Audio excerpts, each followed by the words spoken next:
Graça e paz a todos os irmãos. Sejam todos muito bem-vindos. Esse é o canal Cristão Genuíno. Estamos começando mais um EBD em casa.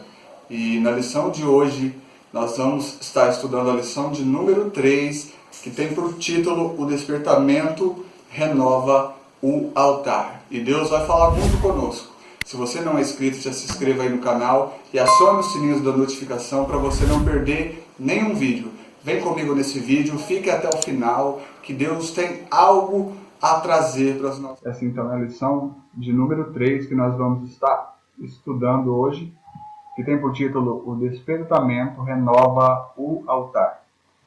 Nós estamos estudando as lições bíblicas, os princípios divinos em tempos de crise, a reconstrução de Jerusalém e o reavivamento espiritual como exemplos para os nossos dias.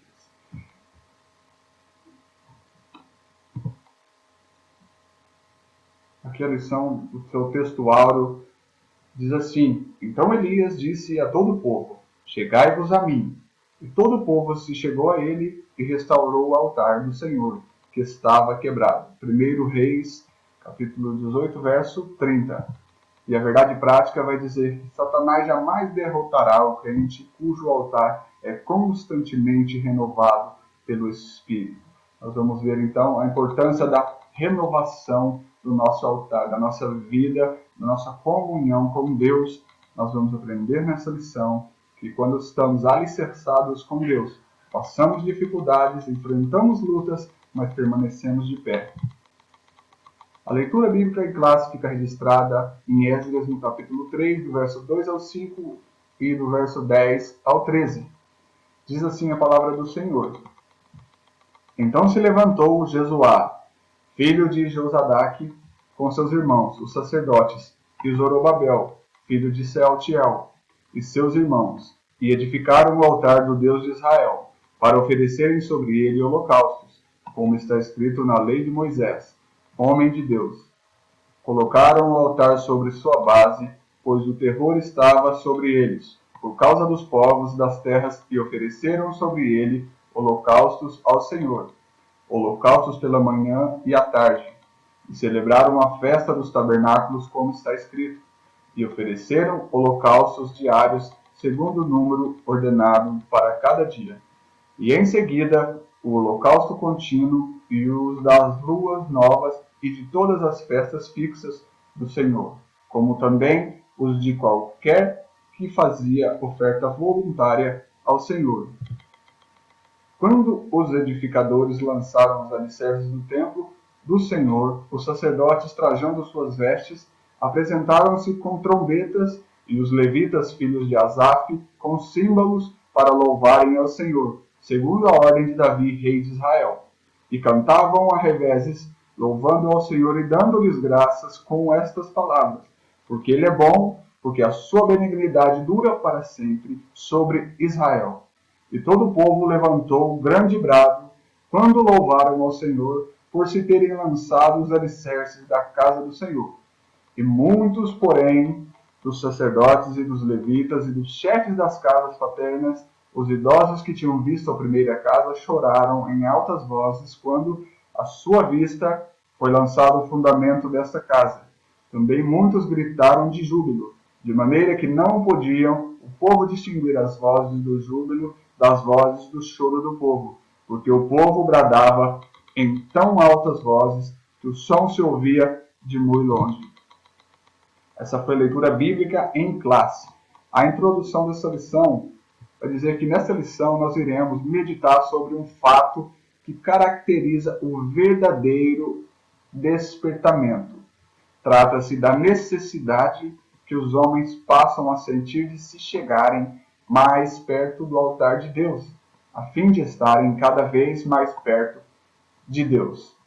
Aqui nós vamos aprender, então, nessa lição, sobre a necessidade do que as pessoas, que os homens têm, de se chegarem cada vez mais a Deus, Aqui nós vemos que o povo sentiu essa necessidade de edificar um altar, porque o altar nós vamos ver o que ele representava na antiga aliança, nessa época do contexto histórico ao qual nós estamos falando, e nós vamos ver o que ele representa para nós hoje, mas o altar para eles representava a presença, a comunhão, né? A aliança que eles tinham com Deus, o momento que eles tinham comunhão, onde eles iam oferecer ali os sacrifícios e então entravam novamente em comunhão com Deus. Então era de suma importância o altar para eles. E o ponto central dessa lição que nós vamos estar estudando é: Cristo é o centro da nossa comunhão com Deus. Assim como no antigo pacto o altar era o centro da comunhão com Deus, hoje, para nós, Cristo ele é o centro da nossa comunhão com Deus. Nós vamos ver o porquê. Aqui nós vemos a imagem de Cristo na cruz do Calvário. Ela, tendo sido, pois, justificados pela fé, temos paz com Deus, por nosso Senhor Jesus Cristo. Romanos capítulo 5 e versículo 1. Então, da mesma forma que o altar era o ponto central da comunhão do povo com Deus, onde o povo ia oferecer os sacrifícios pelos seus pecados para ter comunhão com Deus, Cristo, uma única vez, se entregou a si mesmo e ele morreu por nós. E aqui, justificados pela fé, nós temos o quê? Paz com Deus, por nosso Senhor Jesus Cristo. Então, Cristo, ele trouxe de novo a paz que o homem havia perdido por conta da sua queda e do pecado. Então, por isso que Cristo é o centro da nossa comunhão com o Pai. O véu do templo se rasgou de alto a baixo e nós temos acesso a ele através do sacrifício da morte vicária de Cristo na cruz. O despertamento, ele conduz o homem ao altar. Mas o que é o altar? Vamos ver um pouco o que é esse altar. O altar, de acordo com as Escrituras, era um lugar construído para nele se oferecerem sacrifícios e holocaustos de animais. Era um testemunho perpétuo, um favor. Sentia-se nele a manifestação divina. Significava a presença de Deus, significava as ofertas e era o lugar onde se realizava a comunhão dos fiéis com o Senhor.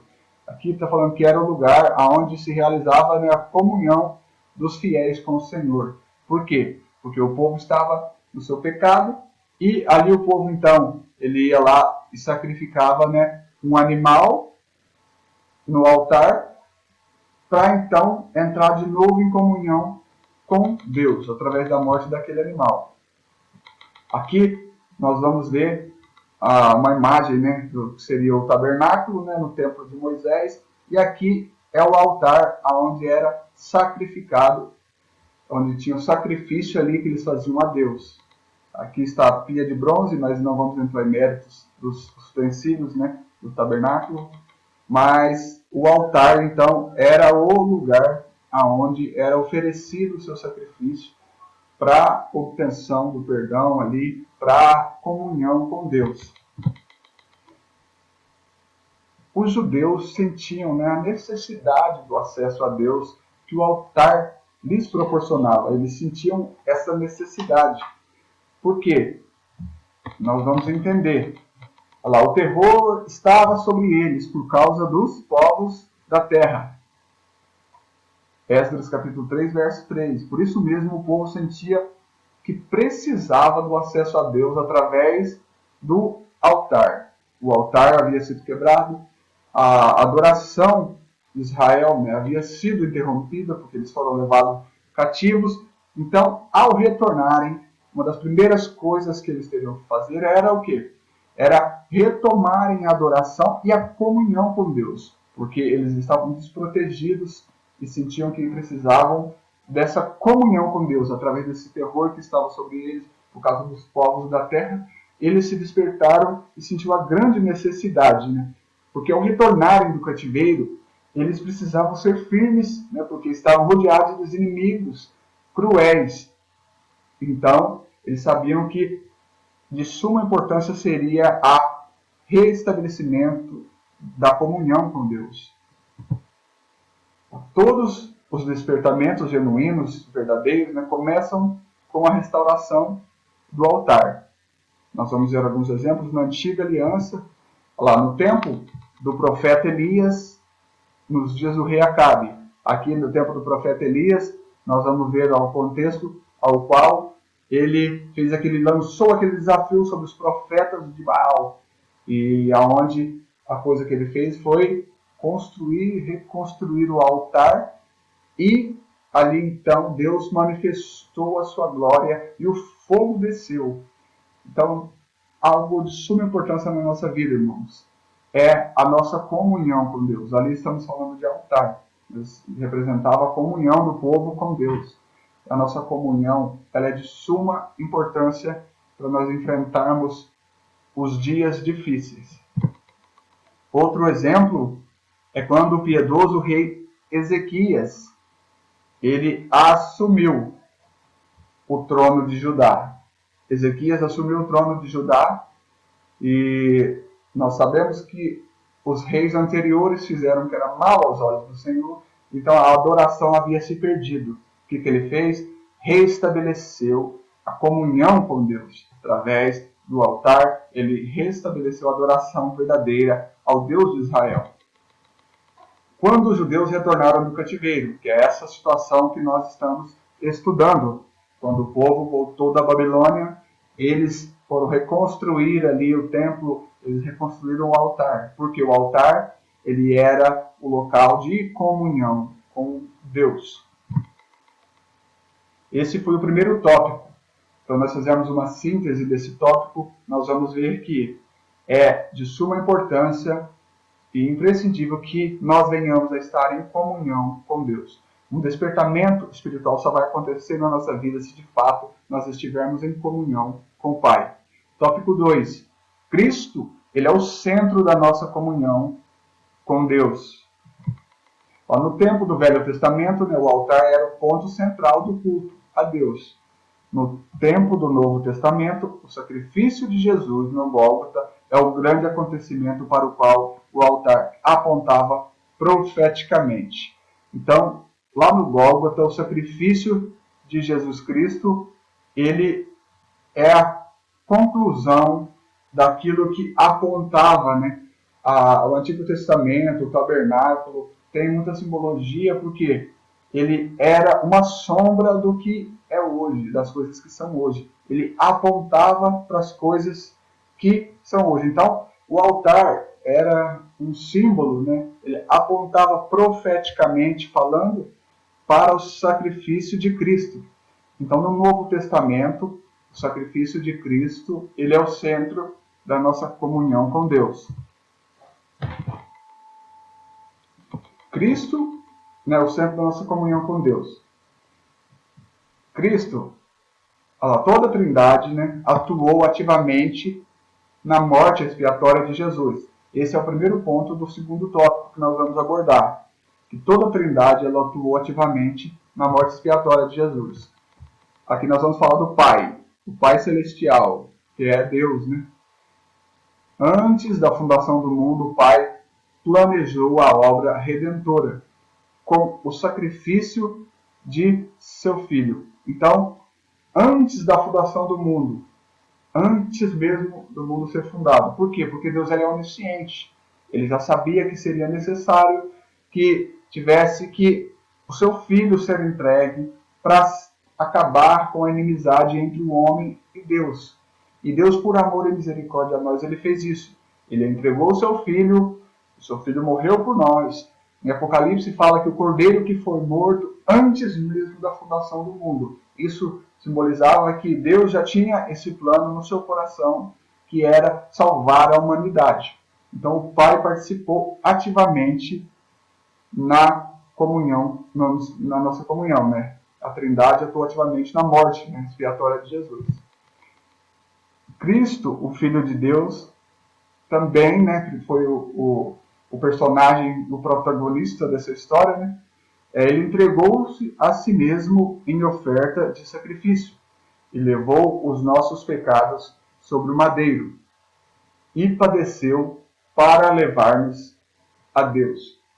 Então Cristo, ele foi o protagonista dessa história. O Pai foi o diretor, vamos dizer. O Pai, ele teve toda a ideia, todo o planejamento de entregar o seu Filho E o Cristo, ele foi o protagonista, ele entregou a si mesmo em oferta de sacrifício para nos livrar de nossos pecados e nos restaurar novamente a Deus. O Espírito Santo também teve a sua contribuição. Ele ajudou o Filho a vencer todos os obstáculos que se levantaram contra ele, até chegar à cruz.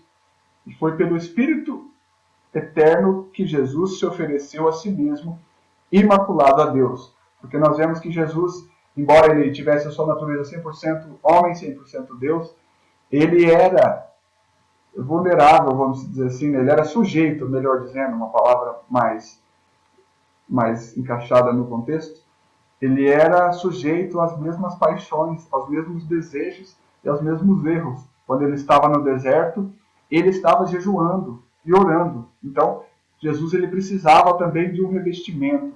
E o Espírito Santo então atuou, ajudando o Filho a vencer todos os obstáculos, né, que se levantaram contra ele, até chegar à cruz, para que nós venhamos a ter de novo a nossa comunhão restabelecida com o Pai.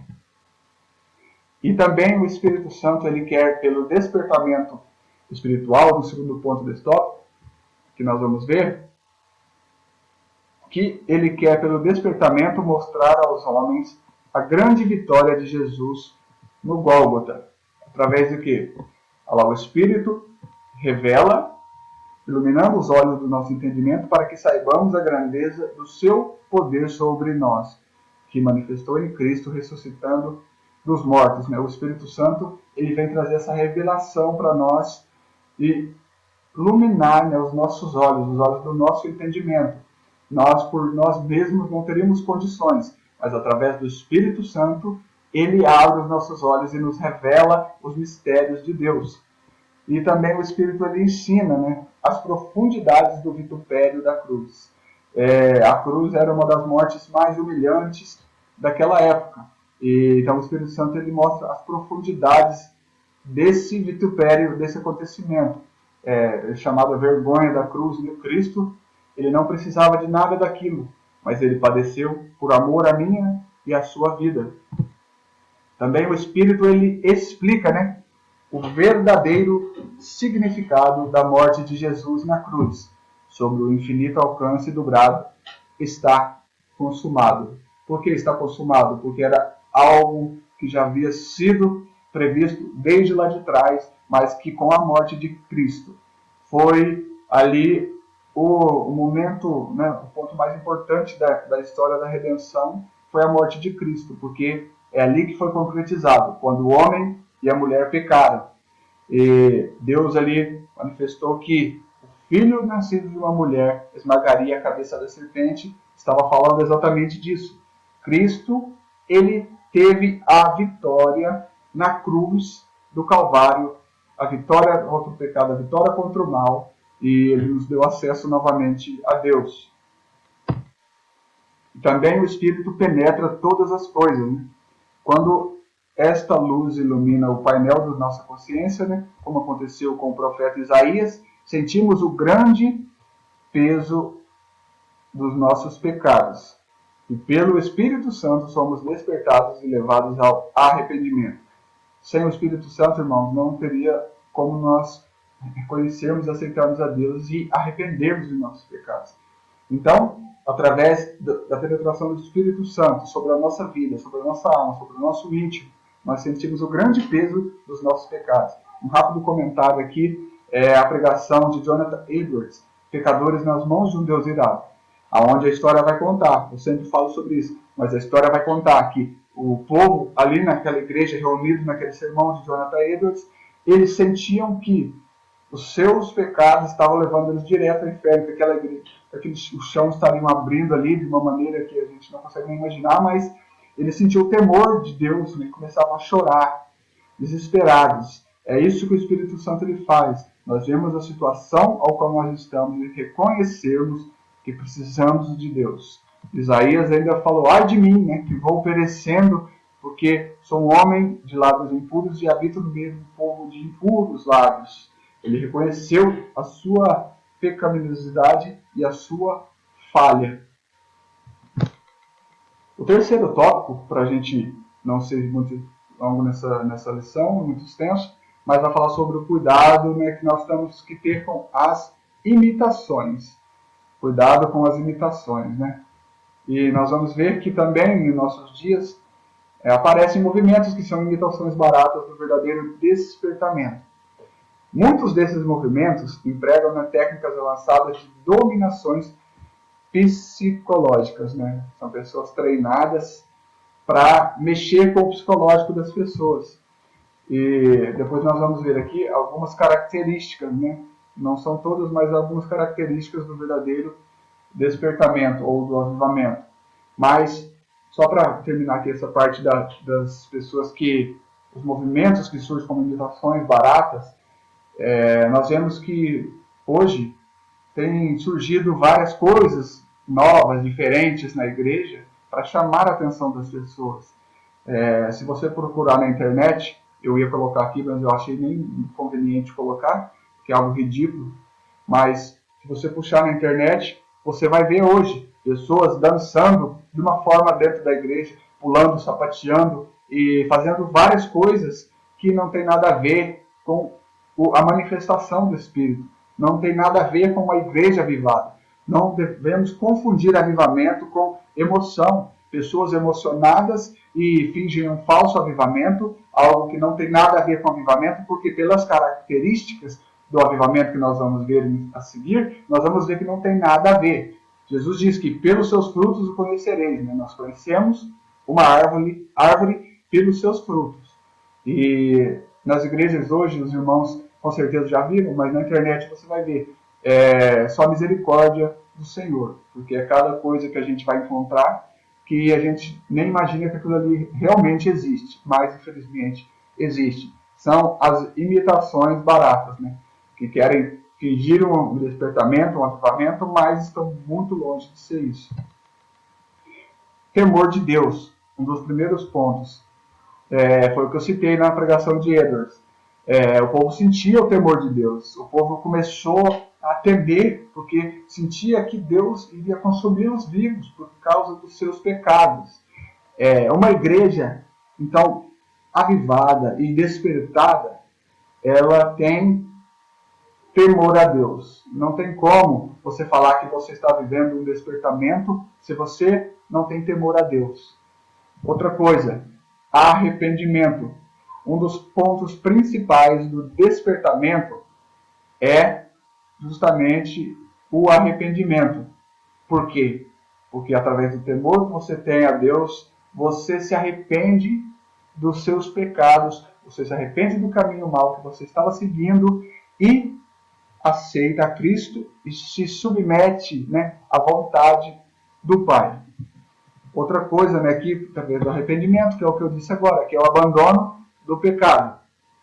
Não existe também arrependimento sem abandono do pecado. Então, se você verdadeiramente se arrependeu, automaticamente você vai abandonar o pecado. E outra coisa quando você temeu a Deus, se arrependeu, abandonou o pecado, você passa então a sentir prazer, né, em buscar a Deus. Para uma pessoa avivada, para uma pessoa que está passando por um despertamento, buscar a Deus não é uma obrigação, mas é um privilégio, é um prazer estudar, meditar na palavra, dobrar os seus joelhos para orar, ir na igreja, trabalhar na obra, aquilo ali se passa a ser um prazer, não uma obrigação. Se você não está tendo essas qualidades, não está passando por nenhum desses pontos, você deve se despertar do sono, porque isso são características de um verdadeiro despertamento. E não tem como falar que estamos despertados se não temermos a Deus, se não nos arrependermos dos nossos pecados, se não abandonarmos eles e se não tivermos prazer nas coisas de Deus. Tem uma diferença de arrependimento para remorso. Quem se arrepende, abandona. Quem tem remorso, continua fazendo tudo de novo. E através disso tudo que nós falamos, né, de ter temor a Deus, de arrepender, de abandonar o pecado, de sentir prazer em buscar a Deus, nós então estamos cheios do Espírito Santo. E uma pessoa cheia do Espírito Santo, ela sente prazer em viver para Deus, ela renuncia ao seu eu, ela pratica os frutos do Espírito, mas não os frutos da carne, e ela sente alegria em viver, não o eu, mas o Cristo vive em mim, que Paulo falou. A próxima lição, a lição de hoje foi essa, e que venhamos então, irmãos, com essa lição, vamos resumir, fazer uma breve conclusão. Essa lição, então, ela nos mostra que, vamos trazer aqui as características, de um verdadeiro avivamento. A necessidade de reconstruirmos o altar. O altar hoje, então, é Cristo que morreu por nós e que nos leva à comunhão com o Pai. E então, através da morte de Cristo, nós temos comunhão com Deus. Mas temos que viver um despertamento nas nossas vidas. Nós vemos que, à medida que se passa o tempo, Cristo está cada vez mais próximo. Nós vemos essa pandemia, coisas que não imaginamos viver, estamos vivendo, nós vemos calamidades, várias coisas acontecendo.